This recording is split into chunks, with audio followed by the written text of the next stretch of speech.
I just had to let you know you're.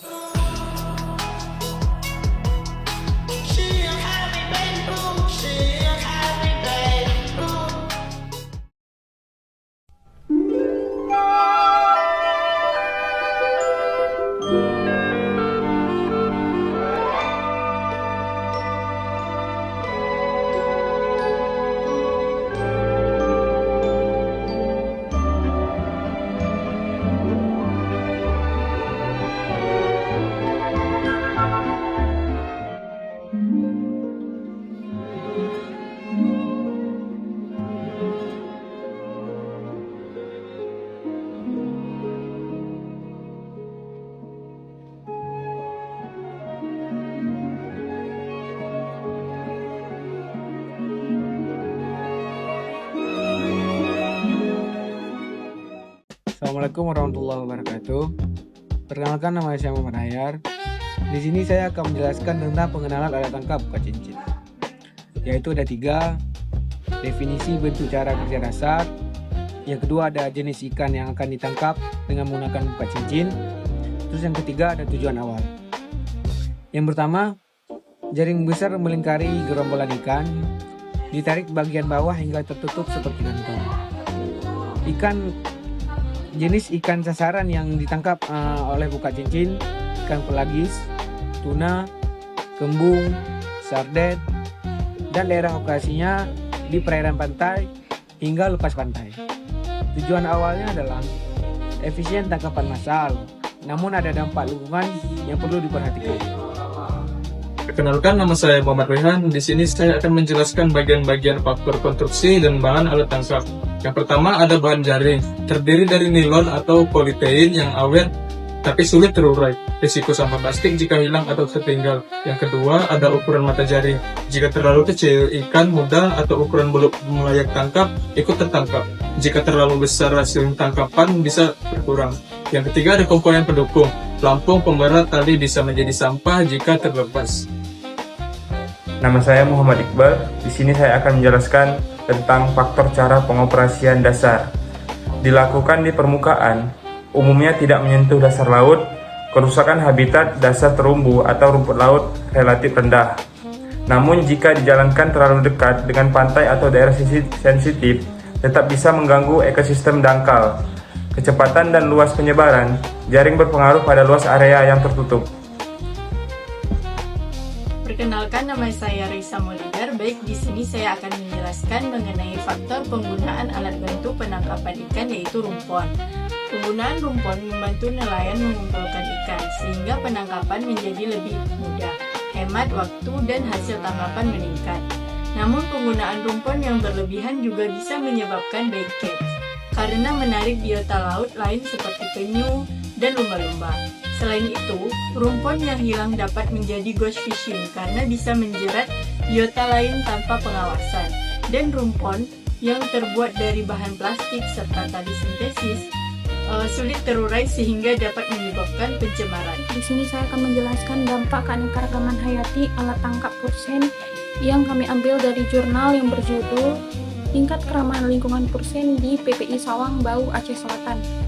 Yang pertama, aktivitas penangkapan ikan yang tinggi memicu penggunaan alat tangkap tidak ramah lingkungan.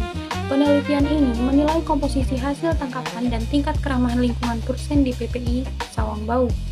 Metode yang digunakan yaitu survei dan wawancara terhadap 32 responden dengan sistem scoring 9 kriteria CCRN. Hasil tangkapan terdiri dari 19 jenis tangkapan yang terdiri dari tongkol komo 23,8%, kerapu 0,002%. Sehingga alat tangkap pursen di sini termasuk kategori kurang ramah lingkungan.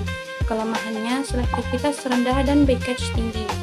Kesimpulan dan sarannya yaitu perbaikan selektivitas dengan memperlebar mata jaring.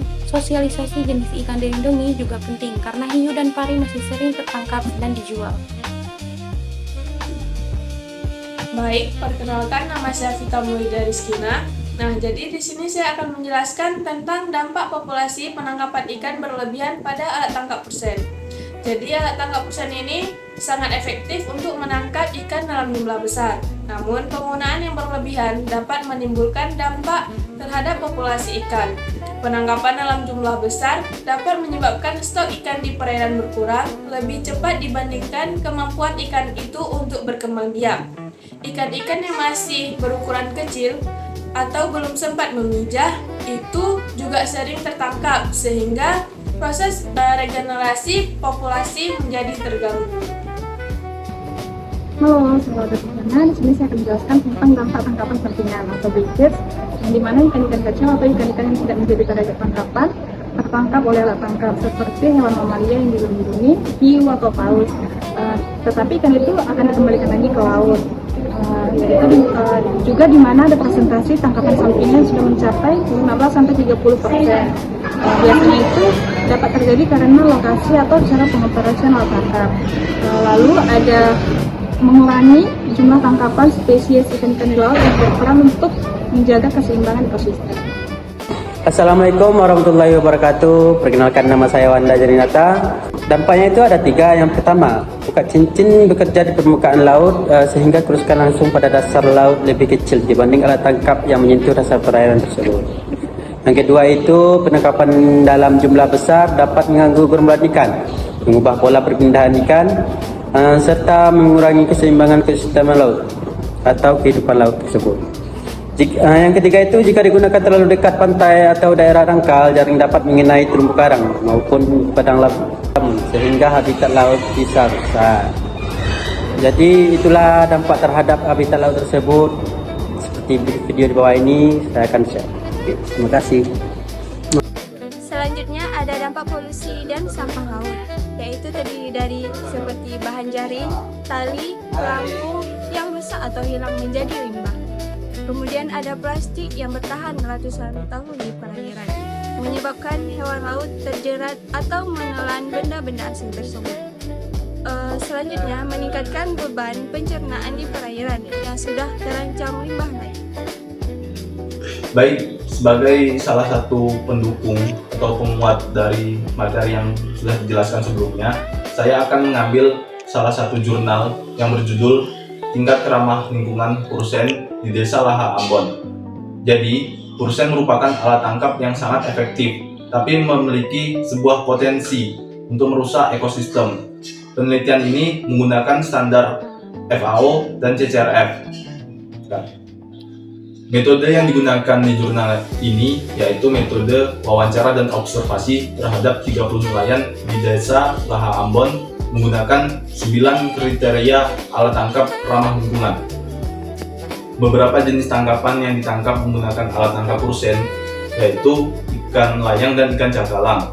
Dari skor total 30-36, alat tangkap ini masuk kategori sangat ramah lingkungan.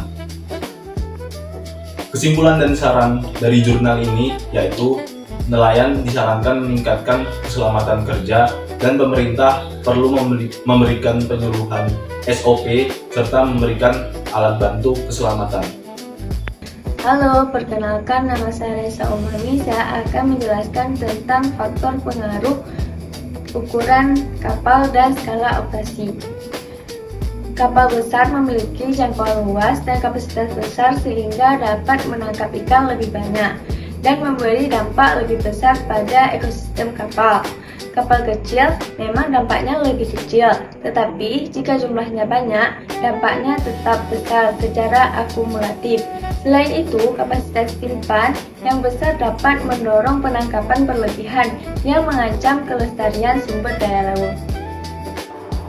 Baik, selanjutnya saya akan melanjutkan pada bagian peraturan dan upaya pengurangan dampak. Nah, pada bagian aturan hukum, larangan memakai jaring bermata kecil biar ikan kecil tidak tertangkap dan larangan menangkap ikan di area konservasi atau dangkal. Nah, kemudian upaya mengurangi dampak ini, solusinya memasang celah di jaring agar penyu dan lumba-lumba bisa lolos, kemudian menggunakan umpan alami, serta memantau posisi kapal lewat satelit. Nah, kunci keberhasilannya ini, aturan dan teknologi ini hanya akan berhasil jika nelayan jujur dan pengawasan petugas di laut lebih tegas. Di sini ada penutup dan kesimpulan, yaitu pukat cincin adalah alat tangkap efisien tapi memiliki dampak yang nyata, tangkapan sampingan, penurunan populasi, dan sampah laut. Faktor utamanya itu ada konstruksi, cara operasi, penggunaan rumpon, dan kepatuhan aturan. diperlukan keseimbangan dan kebutuhan ekonomi dan kelestarian laut agar tetap bermanfaat untuk jangka panjang di dalam ekosistem.